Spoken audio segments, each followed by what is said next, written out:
सभी को जय जिनेन्द्र। अभी हम उदीरना देखते हैं। उदीरना मतलब आत्मा के साथ बंधे हुए कर्म दलिकों को प्रयत्न विशेष से आत्मा के परिणाम से खींचकर नियत समय से पहले ही उदय आवलिका में ले आना, उसे उदीरना कहते हैं। उदीरना के लिए 4 चीजें अनिवार्य है। पहली, उदीरना योग्य कर्म प्रकृति का विपाक उदय होना जरूरी है। दूसरी, उस कर्म प्रकृति की सत्ता एक आवलिका से अधिक हो। तीसरी, योगों की प्रवृत्ति विद्यमान हो। और चौथी, वैसे अध्यवसाय हो। एक एक को डिटेल से देखते हैं। कर्म प्रकृति का विपाक उदय जरूरी है, क्योंकि विपाक उदय में प्रकृति नहीं रहेगी तो उसका उदीरना कैसे होगी। दूसरा, उसकी स्थिति एक आवलिका से ज्यादा हो। अच्छा, इसको सिंपल तरीके से समझते हैं कि जो बंदा ऑलरेडी स्थानक में आ चुका है उसको और कैसे स्थानक में ला सकते हैं। जो कर्म प्रकृति ऑलरेडी उदय आवलिका में आ चुकी है उसकी और उदीरना नहीं कर सकते। तीसरा, योगों की प्रवृत्तियों, क्योंकि अगर योग की प्रवृत्ति नहीं है तो उदीरना पॉसिबल नहीं है, इसीलिए 14वें गुणस्थान में उदीरना नहीं होती है। चौथा, उदीरना योग्य अध्यवसाय या परिणाम। कर्म ग्रंथकार 6ठे गुणस्थान तक उपर्युक्त चारों नियम होने से 8ठों कर्म की उदीरना मानते हैं। आगम के अनुसार आयु और वेदनीय कर्म की उदीरना 6ठे गुणस्थान तक भजना से तथा 6 कर्मों की उदीरना नियम से होती है। रिपीट करता हूं, कर्म ग्रंथकार 6ठे गुणस्थान तक 8ठों कर्मों की उदीरना मानते हैं, लेकिन आगम आयु और वेदनीय की उदीरना 6ठे गुणस्थान तक भजना से और 6 कर्मों की उदीरना नियम से मानते हैं। तो डिफरेंस जो है वो 2 कर्म का ही है। शरीर पर्याप्ति पूर्ण होने के बाद जब तक इंद्रिय पर्याप्ति पूर्ण नहीं होती तब तक 5 निद्राओं का उदय तो हो सकता है, लेकिन उदीरना नहीं हो सकती। बद्ध आवलिका, उदय आवलिका, संक्रम आवलिका, ये तीनों ही आवलिका सकल करण के योग्य अयोग्य है। मतलब सकल करण करने के लिए अयोग्य है। करण कौन से? उद्वर्तन, अपवर्तन आदि। एक आवलिका काल से यदि कर्म की स्थिति सत्ता में बाकी है तो उस कर्म प्रकृति की उदीरना नहीं होती है। वापस बताता हूं, एक आवलिका से यदि किसी भी कर्म की स्थिति कम है तो उसकी उदीरना नहीं होती है। 10वें गुणस्थान में शपक श्रेणी वालों के लिए जब एक आवलिका ही संज्वरण लोप की स्थिति रहती है तब उसकी उदीरना रुक जाती है, लेकिन उपशम श्रेणी वालों के लिए तो यह स्थिति तैयारी नहीं होती है, क्योंकि उनकी सत्ता अवश्य रहती है, इसीलिए उनकी उदीरना होती रहती है। इसीलिए 10वें गुणस्थान में 5 या 6 कर्मों की उदीरना कही है। उदय के साथ उदीरना होती है, लेकिन 7वें अप्रमत्त गुणस्थान के आगे सातावेदनीय, असातावेदनीय और मनुष्यायु, इन 3 प्रकृतियों की उदीरना नहीं होती है। क्यों? क्योंकि उस वक्त इन कर्मों की उदीरना योग्य परिणाम नहीं होते हैं। अच्छा, आयु में एक ही आयु की क्यों बताई? क्योंकि 7वें गुणस्थान में सिर्फ एक ही आयु बचती है, बाकी 3 तो ऑलरेडी खत्म हो जाती है। 14वें गुणस्थान में योग की प्रवृत्ति नहीं होने से उदीरना नहीं होती है। उदीरना से आयु कर्म की बंधी हुई स्थिति कम नहीं होती, क्योंकि एक एक स्थिति स्थान से संबंधित अनंत अनंत कर्म पुद्गल बंधे हुए रहते हैं। उन अनंत कर्म पुद्गलों के अनंतवें भाग की ही उदीरना हो पाती है। बहु अनंत भाग कर्म पुद्गल तो वही बंधे रहते हैं। वे कर्म पुद्गल उस कर्म प्रकृति की बद्ध स्थिति को बनाए रखते हैं। यही कारण है कि अपवर्तनीय आयु वाले नारकी, देवता, युगलिक, चरम शरीरी जीव, इनके आयु कर्म की उदीरना होते हुए भी आयु कर्म की स्थिति कम नहीं होती है। बद्ध कर्मों की स्थिति अपवर्तनाकरण से कम होती है। अपवर्तना में जो व्याघाती भाविनी अपवर्तना होती है उससे स्थिति घात होता है। निर्व्याघात भाविनी अपवर्तना से स्थिति कम नहीं होती है। समझते वापस, जिस अपवर्तना में सत्ता में रहे हुए अधिक स्थिति वाले दलिकों बंधावलिका और उदयावलिका छोड़कर से सभी स्थिति स्थानों में बिना किसी अंतर के निक्षेप किया जाता है, उसे निर्व्याघात भावी अपवर्तना कहते हैं। व्याघात अर्थात स्थितिघात, जिस अपवर्तना में सत्ता में रहे अधिक स्थिति वाले दलिकों को कंडक प्रमाण अर्थात पल्योपम का असंख्यातवा भाग प्रमाण स्थिति स्थानों उल्लांघकर अर्थात छोड़कर उसके नीचे स्थिति स्थानों में दलिकों का निक्षेप किया जाता है, उसे व्याघात भावी अपवर्तना कहते हैं। यहां पे अपना उदीर्णा द्वार खत्म होता है। अभी हम देखते हैं सत्ता द्वार। एक एक मार्गना देखते हैं। सबसे पहले देखते हैं गति मार्गना। इसमें सबसे पहली गति नरक गति। नरक गति में गुणस्थान है 1 से लेके 4। नरक गति हम सबको पता है कि नरक गति का जीव काल करके देव गति में पक्का नहीं जाता, इसीलिए नरक के जीव में देवायु की सत्ता किसी भी गुणस्थान में नहीं होती है। तो समुच्चय से 148 माइनस 1 कौन सी? देवायु 147 की सत्ता होती है। पहले गुणस्थान में 147 147। दूसरे और तीसरे गुणस्थान में देवायु के साथ साथ जिन नाम की भी सत्ता नहीं होती है, इसीलिए दूसरे और तीसरे गुणस्थान में 146 अर्थात 146 की सत्ता होती है। चौथे गुणस्थान में अगर जीव औपशमिक सम्यक्त वाला या शायोपशमिक सम्यक्त वाला है तो उसे 147 की सत्ता होती है। एक कौन सी कम? देवायु, क्योंकि औपशमिक और शायोपशमिक सम्यक्तों में किसी भी कर्म की सत्ता खत्म नहीं होती है। अगर वह जीव शायिक समकीति है तो शायिक समकित वर्ण आते आते ही दर्शन सप्तक अर्थात अनंतानुबंधी चौक और दर्शन त्रिक इसकी सत्ता खत्म हो जाती है। इसीलिए ये 7 कम करना पड़ेगा। प्लस जीव शायिक समकीति है प्लस चौथे गुणस्थान वर्ती है तो क्या होगा? यह जीव इसके पास ऑलरेडी नरक में बैठा है तो नरक की तो सत्ता है और यह जीव आयुष्य बांध के कहा जाएगा? नियमा मनुष्य गति में जाएगा। तो इसके पास नरकायु और मनुष्यायु की सत्ता तो है लेकिन देवायु और तिर्यंचायु की सत्ता नहीं है।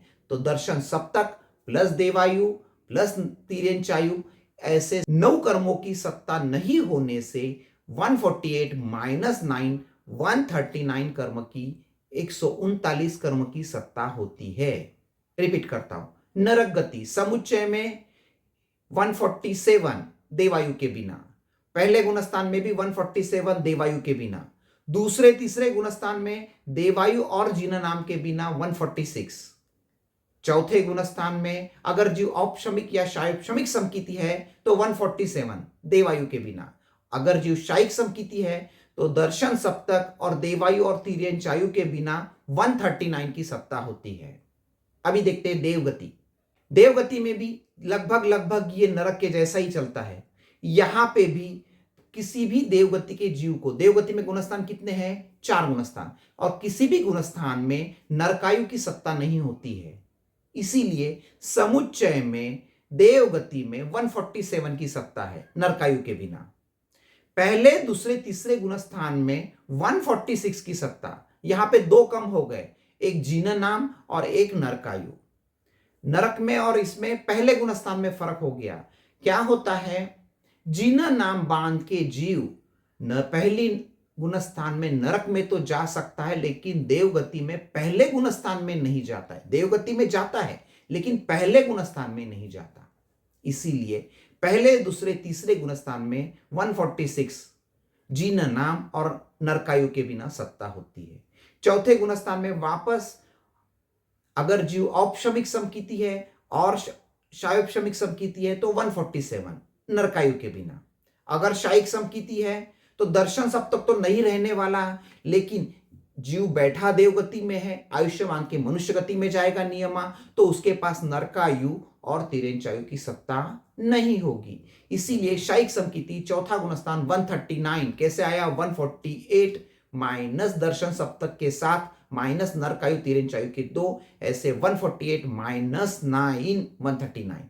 रिपीट कर लेते। देवगति समुच्चय 147 नरकायु के बिना, पहला दूसरा तीसरा गुणस्थान 146 नरकायु और जीन नाम के बिना, चौथा गुणस्थान 147 अगर जीव औपशमिक या शायोपशमिक समकीति है तो क्या कम है इसमें, नरकायु। 139 अगर जीव शायिक समकीति है तो इसमें क्या कम है, दर्शन सप्तक नरकायु और तिरेंचायु। तिरेंच गति, तिरेंच गति में नियमा जीन नाम की सत्ता किसी भी गुणस्थान में नहीं होती। तिरेंच गति में गुणस्थान कितने हैं, 1 से लेके 5, तो समुच्चय में 147 जीन नाम छोड़ के, पहले दूसरे तीसरे गुणस्थान में सेम 147 जीन नाम छोड़ के, चौथे गुणस्थान में अगर जीव औपशमिक या शायोपशमिक सम्यक दृष्टि है तो सेम 147, कौन सी सत्ता नहीं है, जीन नाम। ओके, अगर जीव शायिक सम्यक दृष्टि है तो 138, क्या क्या कम हो गया इसमें, एक तो दर्शन सप्तक कम हो गया, जीव जाएगा कहां पे, देवगति में जाएगा, तो या उसके पास नरकायु, मनुष्यायु, जीन नाम और दर्शन सप्तक ऐसे 10 कर्मों की सत्ता नहीं होने से 138 की सत्ता चौथे गुणस्थान में होती है। पांचवें गुणस्थान में जाते, पांचवें गुणस्थान में जीव या तो औपशमिक सम्यक्त्वी होता है या शायोपशमिक सम्यक्त्वी होता है, शायिक सम्यक्त्वी नहीं होता है, क्योंकि शायिक सम्यक्त तो होता है सिर्फ युगलिक को, और युगलिक का हाईएस्ट गुणस्थान चौथा है, तो इसीलिए यहां पे शायिक समकित का भेद नहीं है। और औपशमिक और शायोपशमिक समकित में 147 की ही सत्ता है जीन नाम के बिना। एक बार रिपीट करते, जीन नाम की सत्ता तिरेंच गति में किसी भी गुणस्थान में नहीं है। तिरेंच गति में गुणस्थान 1 से लेके 5, इसीलिए समुच्चय पहला दूसरा तीसरा गुणस्थान 147 की सत्ता जीन नाम के बिना। चौथे गुणस्थान में अगर जीव शायोपशमिक समकीति या औपशमिक समकीति है तो 147 की सत्ता है जीन नाम के बिना। अगर जीव शायिक समकीति है, चौथे गुणस्थान में है, तो 138 की सत्ता इसमें दर्शन सप्तक, नरकायु, मनुष्यायु और जीन नाम, इन 10 प्रकृतियों को छोड़कर। पांचवें गुणस्थान में शायिक समकीति का भेद नहीं है, क्योंकि युगलिक ही शायिक समकीति तिरेंच में होते हैं और वो पांचवें गुणस्थान में नहीं जाते, उनका हाईएस्ट गुणस्थान है 4। तो यहां पे जो औपशमिक और शायोपशमिक का भेद है पांचवें गुणस्थान में, उनके पास 147 जीन नाम के बिना इतनी सत्ता है। अभी देखते हैं मनुष्य गति। मनुष्य गति में समुच्चय में 148 की सत्ता पॉसिबल है। पहले गुणस्थान में 148, दूसरे और तीसरे गुणस्थान में जीन नाम के बिना 147 की सत्ता है।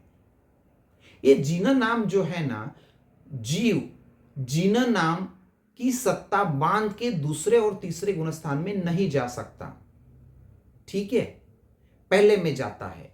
लेकिन और दूसरा नियम क्या है, पहले दूसरे तीसरे गुणस्थान में जीव जीन नाम की सत्ता बांधता भी नहीं है, ठीक है। अभी जाते हैं चौथे गुणस्थान में। चौथे गुणस्थान में मतलब जीव के पास समकित की प्राप्ति हो गई। अभी समकित की प्राप्ति हो गई तो इसमें हमारे अलग अलग वेरिएबल आएंगे। हम सोच जो रहे सिर्फ चौथे गुणस्थान का सोच रहे, या पांचवा या छठा या सातवां, मतलब कहां तक सोच रहे, जहां तक श्रेणी प्रारंभ नहीं हो रही, तो यहां तक चौथा, पांचवा, छठा, सातवां, ये 4 गुणस्थान में जीव के पास 3 प्रकार की सम्यक दृष्टि हो सकती है। शायिक सम्यक दृष्टि, औपशमिक सम्यक दृष्टि, शायोपशमिक सम्यक दृष्टि। शायिक सम्यक दृष्टि के हम भेद देखते हैं। शायिक सम्यक दृष्टि अगर जीव है तो उसके 2 भेद हो सकते हैं, एक चरम शरीरी और एक अचरम शरीरी। शायिक सम्यक दृष्टि कहते ही हमको दर्शन सप्तक को कम कर देना है। शायिक सम्यक दृष्टि, दर्शन सप्तक कम। अभी अगर उसमें हम बोलते कि ये जीव अचरम शरीरी है, अचरम शरीरी है, तो अचरम शरीरी कहते ही उस जीव के पास अभी कहां पे बैठा है, अभी बैठा है वो जीव मनुष्य गति में, मतलब मनुष्यायु की सत्ता है। कहां पे जाएगा काल करके, नियमा देवायु का बंध करके देवगति में जाएगा, मतलब नरकायु और तिरेंचायु की सत्ता नहीं होगी। मतलब अचरम शरीरी भी है तो दर्शन सप्तक 7, नरकायु और तिरेंचायु, इन 9 प्रकृतियों को छोड़ के 139 की सत्ता होगी। दूसरा भेद। अगर जीव शायिक सम्यक दृष्टि है और चरम शरीरी है। क्या देख रहे हैं हम? जीव शायक सम्यक दृष्टि है और चरम शरीरी है, तो उस केस में उसके पास 138 की सत्ता होगी। क्या हो गया? दर्शन सप्तक तो है और तीनों आयु की सत्ता नहीं होगी, क्योंकि जीव अगला आयुष्य का बंध नहीं करने वाला है। तो शायिक सम्यक दृष्टि के दो भेद हो गए। अभी हम देखते हैं शायोपशमिक सम्यक दृष्टि। अभी शायोपशमिक सम्यक दृष्टि के भी दो भेद है। एक, चरम शरीरी। चरम शरीरी बोलते ही 3 आयु कम, मतलब 148 माइनस 3 145 की सत्ता। शायोपशमिक सम्यक दृष्टि और अचरम शरीरी, तो उसके पास 2 आयु के बिना 146 की सत्ता होगी। दो कौन सी आयु नहीं रहेगी? नरकायु और तिरेंचायु। रीजन, जीव मनुष्य में बैठा है और नियमा देवगति में जाएगा। तो 148 माइनस नरकायु तिरेंचायु 146 की सत्ता। तो ये हो गए शायोपशमिक सम्यक दृष्टि के दो भेद। अभी देखते हम उपशम या औपशमिक सम्यक दृष्टि। अच्छा, अभी औपशमिक सम्यक दृष्टि के वापस दो भेद, बराबर है। अभी ये औपशमिक सम्यक दृष्टि अगर चरम शरीरी है, थोड़ा हमको डिफरेंस समझना पड़ेगा। हम जब जीव को चरम शरीरी बोलते तो यस, वो इस भव में मोक्ष में जाने वाला है, लेकिन अभी जो उसका प्रेजेंट स्टेटस है, जिस गुणस्थान में हम देख रहे, चौथे, पांचवें, छठे, सातवें, यहां पे वह जीव औपशमिक सम्यक दृष्टि है, मतलब इसने अभी तक शायिक सम्यक दृष्टि प्राप्त की नहीं है, लेकिन वो चरम शरीरी है, तो 3 आयु की सत्ता उसके पास नहीं होगी, मतलब 145 की सत्ता होगी। अच्छा, अगर वह अचरम शरीरी है तो वापस 2 आयु कम हो जाएगी। कौन कौन सी? नरकायु और तिरेंचायु। प्रेजेंट मनुष्यायु है, देवायु में जाएगा, मतलब 2 आयु कम हो गई, तो कितनी सत्ता हो गई? 146। अभी और 2 वेरिएबल ऐड करते हैं। जीव औपशमिक सम्यक दृष्टि तो है, लेकिन वह अनंतानुबंधी की विसंयोजना करने वाला है। अनंतानुबंधी की विसंयोजना मतलब उस जीव के पास अनंतानुबंधी की 4 कर्मों की सत्ता अवश्य नहीं होती है। तो वापस इसमें 2 भेद हो जाएंगे। औपशमिक सम्यक दृष्टि, अनंतानुबंधी की विसंयोजना प्लस चरम शरीरी। तो क्या आएगा इसमें? अनंतानुबंधी विसंयोजना के 4 और चरम शरीरी के 3, ऐसे 7 कम करने पड़ेंगे, मतलब 141 की सत्ता होगी। दूसरा भेद, औपशमिक सम्यक दृष्टि, अनंतानुबंधी की विसंयोजना लेकिन अचरम शरीरी। तो क्या हो गया? विसंयोजना के 4 और 2 आयुष्य कम करना। कौन कौन से? नरकायु और तिरेंचायु। 4 और 2 6 कम करने से 142 की सत्ता होती है। ये हो गया चौथा, पांचवा, छठा, सातवां गुणस्थान एग्जैक्टली सेम। इसके बाद आता है 8वां गुणस्थान। 8वें गुणस्थान में अगर जीव शायिक सम्यक दृष्टि है और वह जीव चरम शरीरी है, तो क्या होगा? 8वें गुणस्थान में वह श्रेणी चढ़ेगा, बराबर है। तो शायिक सम्यक दृष्टि और चरम शरीरी, बराबर है। अगर उसको शायिक सम्यक दृष्टि प्राप्त है तो और वह चरम शरीरी है, तो यहां पे 2 भेद हो जाते हैं। एक, वह उपशम श्रेणी चढ़ रहा है, दूसरा भेद वह शपक श्रेणी चढ़ रहा है। शपक श्रेणी चढ़ेगा तो आयुष्य के 3 कम करना है और दर्शन सप्तक, मतलब 138 की सत्ता। जीव शायिक सम्यक दृष्टि है, 8वें गुणस्थान में है और जीव उपशम श्रेणी चढ़ रहा है, तो भी 138 की सत्ता रहेगी, क्योंकि अभी तो वह उपशम श्रेणी चढ़ रहा है, लेकिन भविष्य में उसी भव में वह शपक श्रेणी चढ़ के मोक्ष में जाएगा। अगर वह जीव शायिक सम्यक दृष्टि की जगह पे उपशम सम्यक दृष्टि, अब यहां पे शायोपशमिक नहीं आएगा क्योंकि 8 से आगे श्रेणी चालू हो गई। अगर उपशम सम्यक दृष्टि है और उपशम श्रेणी ही चढ़ रहा है, क्योंकि वो शपक श्रेणी तो चढ़ नहीं सकता है, बराबर है, तो उसके पास अनंतानुबंधी चौक और तिरेंचायु और नरकायु छोड़ के 142 की सत्ता होगी। ठीक है। उसके बाद में हम आते हैं, ये हो गया अलग अलग। अभी हम इसके आगे जो देखेंगे 9वें गुणस्थान से आगे हम शपक श्रेणी चढ़ने वाले चरम शरीरी जीव की अपेक्षा से ही देखेंगे। 9वें गुणस्थान के पहले भाग में 138 की सत्ता होती है, यहां पे 10 कौन से कम हो गए? 3 आयुष्य और दर्शन सप्तक।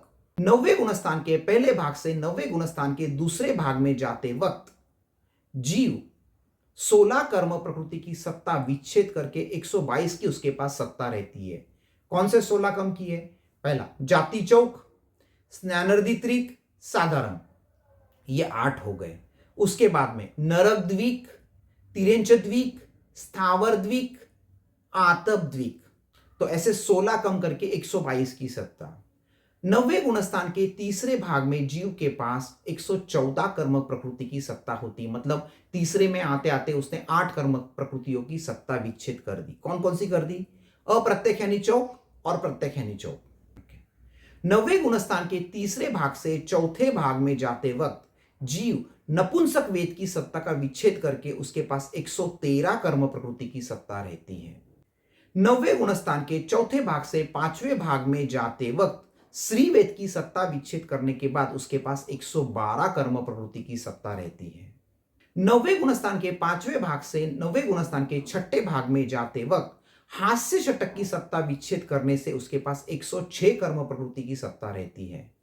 90वें गुणस्थान के छठे भाग से सातवें भाग में जाते वक्त पुरुष वेद की सत्ता विच्छेद करने से उसके पास 105 कर्म प्रकृति की सत्ता होती है। 90वें गुणस्थान के सातवें भाग से आठवें भाग में जाते वक्त संज्वलन क्रोध की सत्ता विच्छेद करने से 104 कर्म प्रकृति की सत्ता रहती है। 90वें गुणस्थान के आठवें भाग से 90वें गुणस्थान के 90वें भाग में जाते वक्त संज्वलन मान की सत्ता विच्छेद करने से 103 कर्म प्रकृति की सत्ता रहती है। 90वें गुणस्थान के 90वें भाग से 10वें गुणस्थान में जाते वक्त संज्वलन माया की सत्ता विच्छेद करने से 102 कर्म प्रकृति की सत्ता रहती है। और 10वें गुणस्थान से 12वें गुणस्थान में जाते वक्त संज्वलन लोभ की सत्ता विच्छेद करने से 101 कर्म प्रकृति की सत्ता रहती है। 12वें गुणस्थान से द्विचरम समय से चरम समय में जाते वक्त निद्रा द्वीक का सत्ता विच्छेद करने से 99 कर्म प्रकृति की सत्ता रहती है। 12वें गुणस्थान के चरम समय से 13वें गुणस्थान में जाते वक्त 14 कर्म प्रकृतियों की सत्ता कम करने से 85 कर्म प्रकृति की सत्ता होती है। ये 14 कौन से है? लंगोटिया यार। इसमें क्या क्या है? ज्ञानावर्णीय पंचक, दर्शनावर्णीय चौक, अंतराय पंचक। 13वें गुणस्थान से 14वें गुणस्थान में जाते वक्त जीव के पास 12 कर्म प्रकृति की सत्ता रहती है। कहीं कहीं पे 13 का भी वर्णन आता है। यहाँ पे 72 या 73 का सत्ता विच्छेद हो जाता है। तो ये हो गया हमारा मनुष्य गति। इसको हम रिवाइज कर लेते हैं। मनुष्य गति में समुच्चय में 148 की सत्ता है।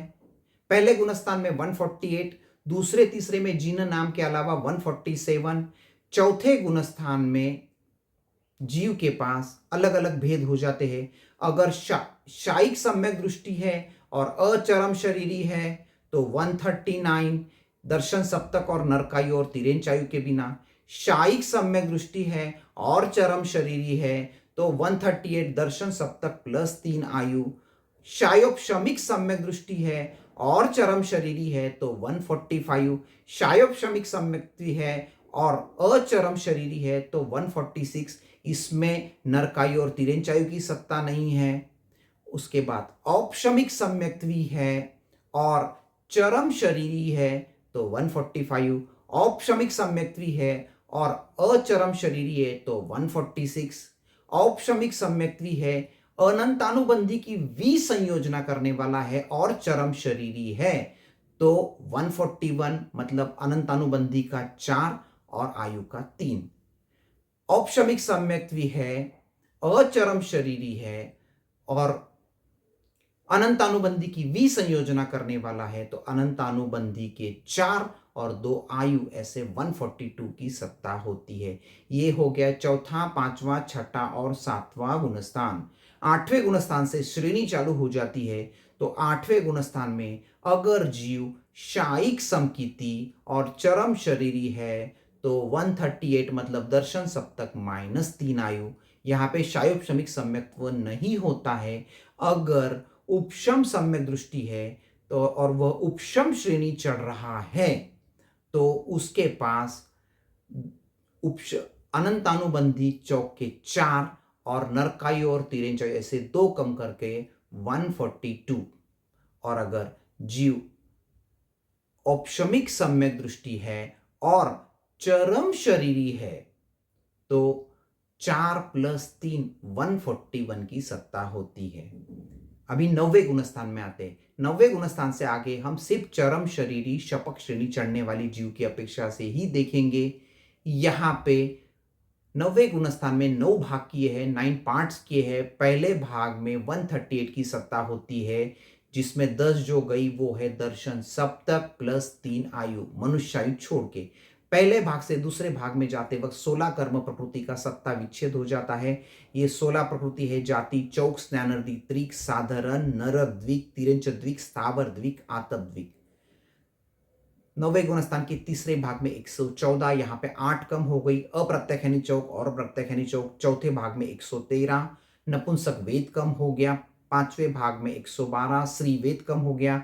छठे भाग में 106, हास्य षटक कम हो गया। 7वें भाग में 105, पुरुष वेद कम हो गया। 8वें भाग में 104, संज्वलन क्रोध कम हो गया। 9वें भाग में 103, संज्वलन मान कम हो गया। 10वें गुणस्थान में 102, संज्वलन माया कम हो गया। 10वें से सीधा 12वें में जाएगा। यहाँ पे 101, यहाँ पे संज्वलन लोभ खत्म हो गया। 12वें गुणस्थान के चरम समय में 99, यहाँ पे निद्रा द्विक कम हो गई। 12वें से 13वें गुणस्थान में जाते वक्त 85, 14 का सत्ता विच्छेद होता है। ज्ञानावर्णीय पंचक, दर्शनावर्णीय चौक, अंतराय पंचक। और 14वें गुणस्थान में 12 या 13, यहाँ पे 72 या 73 का सत्ता विच्छेद हो जाता है। यह हमारी गति मार्गना कंप्लीट हो गई। इसके आगे हमको है ना लगभग सिर्फ हर एक मार्गना में कितने गुणस्थान है वही देखना है, और उस हिसाब से हम सत्ता बहुत आसानी से कर सकते हैं। अगली मार्गना, एकेंद्रिय, बेंद्रिय, तेंद्रिय, चौरेंद्रिय। कितने गुणस्थान? सिर्फ 2 गुणस्थान। यहां पे इनके पास जिन नाम की तो सत्ता नहीं होती क्योंकि तिर्यंच है। उसके बाद में इनके पास देवायु और नरकायु की भी सत्ता नहीं होती, तो जिन नाम, देवायु, नरकायु, 3 की सत्ता कम करके समुच्चय में पहले गुणस्थान में और दूसरे गुणस्थान में 148 - 3 145 की सत्ता होती है। कुछ आचार्य दूसरे गुणस्थान में 145 में से मनुष्यायु को कम करके 144 की सत्ता मानते हैं। पंचेंद्रिय में मनुष्य गति के प्रमाण पूरा रिपीट कर लेते हैं। एकेंद्रिय, बेंद्रिय, तेंद्रिय, चौरेंद्रिय में समुच्चय पहले और दूसरे गुणस्थान में 145 की सत्ता, जिन नाम, देवायु, नरकायु छोड़ के। कुछ आचार्य दूसरे गुणस्थान में मनुष्यायु की भी सत्ता नहीं मानते, इसलिए 144। और पंचेंद्रिय मनुष्य गति के प्रमाण। सिंपल, पूरा 1 से 14 गुणस्थान। अगली मार्गना, पृथ्वी, पानी, वनस्पति। कैसे? एकेंद्रिय के समान पहले 2 गुणस्थान। तेव का है, वायु का है, सिर्फ पहला गुणस्थान। सत्ता 144। क्या क्या नहीं है? जीन नाम, देवायु, नरकायु और मनुष्यायु। मतलब 148 - 4 144। और त्रस का है, मनुष्य गति के समान 1 से लेके 14 गुणस्थान। रिपीट कर लेते। पृथ्वी, पानी, वनस्पति एकेंद्रिय के समान पहला दूसरा गुणस्थान। तेव का है, वायु का है, सिर्फ पहला गुणस्थान 144 144 की सत्ता, जिसमें जीन नाम, देवायु, नरकायु, मनुष्यायु नहीं है। और त्रस काय में मनुष्य गति के समान 1 से लेके 14 गुणस्थान। मनोयोग, वचन योग और काय योग। मनुष्य गति के समान गुणस्थान 1 से लेके 13, 14वां क्यों नहीं? अयोगी। क्रोध, मान, माया गुणस्थान 1 से 9, मनुष्य गति के समान। लोभ 1 से 10 गुणस्थान, मनुष्य गति के समान। मति ज्ञान, श्रुत ज्ञान, अवधि ज्ञान गुणस्थान 4 से लेके 12, 1 से 3 अज्ञान है, और 13वां 14 में केवल ज्ञान होने की वजह से बाकी ज्ञान नहीं होते हैं। तो गुणस्थान 4 से 12 सत्ता मनुष्य गति के समान। मन प्रयोग ज्ञान गुणस्थान 6 से 12, क्योंकि यह छठे गुणस्थान मतलब दीक्षा होने के बाद ही आता है। कैसा? मनुष्य गति के समान। केवल ज्ञान 13 14 सत्ता मनुष्य गति के समान। मति अज्ञान, श्रुत अज्ञान, विभंग ज्ञान गुणस्थान 1 से लेके 3। यहां पे समुच्चय में 148 पहला गुणस्थान 148, दूसरा तीसरा 147, मतलब जिन नाम को छोड़ के मनुष्य गति के समान ही। सामायिक और छेदोपस्थापनीय चारित्र मनुष्य गति के समान ही, लेकिन गुणस्थान 6 से लेके 9, 1 से 5 तक तो दीक्षा नहीं है, इसलिए सामायिक चारित्र नहीं, और 10वें से सूक्ष्म संप्राय चारित्र चालू हो जाता है, इसलिए 6 से 9 गुणस्थान। परिहार विशुद्धि चारित्र 6ठा 7वां गुणस्थान मनुष्य गति के समान। सूक्ष्म संप्राय चारित्र 10वां गुणस्थान। अभी 10वां गुणस्थान है, यहां पे हम 2-3 वेरिएबल जो हमने मनुष्य गति के वक्त दिए वही है, सिर्फ हम डिटेल में एक्सप्लेन कर रहे हैं। पहला वेरिएबल, अगर जीव सामान्य है, बराबर है, तो उसके पास नरकायु और तिर्यंचायु के बिना 146 की सत्ता, मतलब क्या है, जीव चरम शरीरी भी नहीं है प्लस शायिक समकीति भी नहीं है।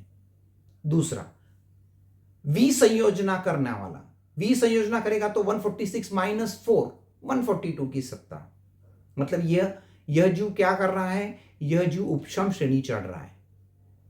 तीसरा, शपक श्रेणी वाला जीव 10वें गुणस्थान में 102 की सत्ता। यहां पे हम गलती से फटाक से 138 बोल सकते हैं, लेकिन 138 जो है 9वें गुणस्थान के पहले समय में है, हमको 10वां गुणस्थान है स्पेसिफिकली, इसलिए 102 की सत्ता। रिपीट करता हूं, सूक्ष्म संप्राय चारित्र सामान्य में नरकायु तिर्यंचायु के बिना 146, अगर विसंयोजना करने वाला है तो अनंतानुबंधी प्लस नरकायु प्लस तिर्यंचायु इनके बिना 142, और शपक श्रेणी वाला है तो 102। यथाख्यात चारित्र गुणस्थान 11 से लेके 14 मनुष्य गति के समान। देशवीरति चारित्र गुणस्थान 5वां मनुष्य गति के समान। अविरति गुणस्थान 1 से लेके 4 मनुष्य गति के समान। चक्षु दर्शन अचक्षु दर्शन गुणस्थान 1 से लेके 12, क्योंकि आगे केवल दर्शन आ जाता है, मनुष्य गति के समान।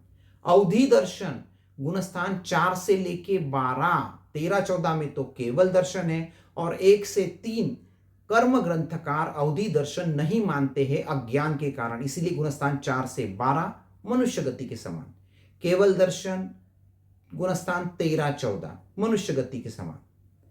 कृष्ण, नील और कापोत लेशा, 3 बुरी वाली लेशा गुणस्थान 1 से 6 मनुष्य गति के समान।